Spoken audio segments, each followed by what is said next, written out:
Hello everyone. Today we will learn about exponents and powers. Now what are exponents and what are powers? So let's learn with the help of example. Now sometimes there are numbers that are very large. Let's take an example 96. So let's suppose this is a number. So it's very difficult to read this number. So for that we will use exponents and powers. For reading these large numbers we use exponents and powers. Now we all have seen that if I add a number repeatedly, now here I have added 3 5 times. So how we write it? We write it as 3 multiplied by 5. This is how we get the answer. Or the other method is we will add all the 3's. Or what we will do? We will directly add how many times I have added 3? 5 times. So I will directly multiply 3 with 5 to get the answer. Here I have added 3 5 times. Now suppose if I multiply 3 5 times, I cannot write it as 3 multiplied by 5 because here I have multiplied 3. So for this what I will do, I will write down 3 raised to power 5. Now what is this 5 and what is this 3? Now we will learn this. What was this? This was the continued sum of a number added to itself. Any number of time will give you the product of a number which is added and how many times it's added. Like here I have added 3. How many times I have added it? I have added it 5 times. So I can solve this sum in this way. But if I have to multiply a number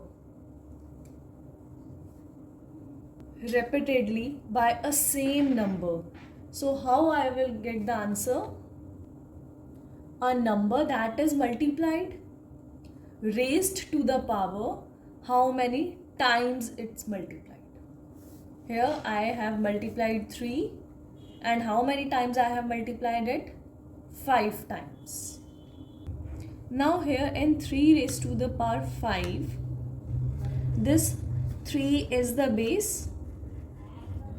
This is your base, this 3, and 5 is your power or your exponent. And this complete form 3 raised to the power 5 is called your exponential form.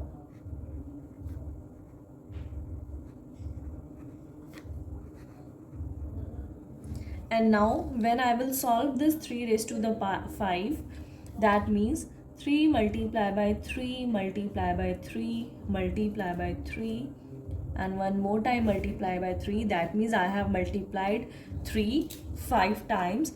It will give me the answer 243.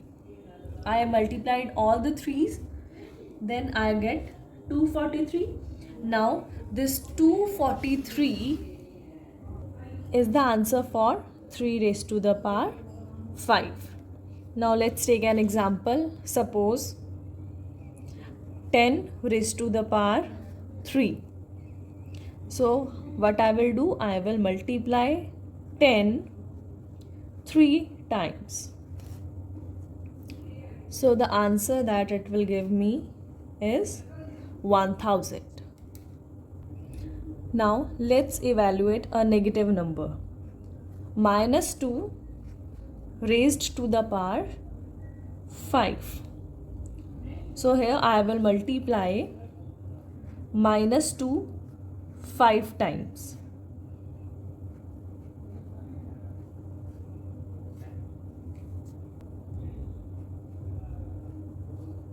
So the answer that it will give me will be 32.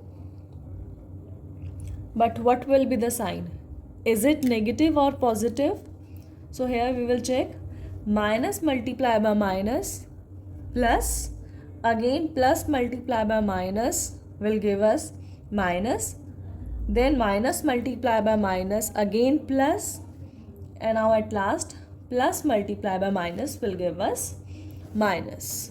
Or we can learn a shortcut method also, that if our power is an odd number, then we have to put the negative sign with the answer in case of a negative number only.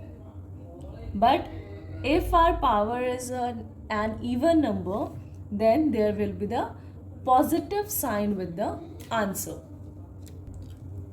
This was Exponents and Power. Thank you for watching.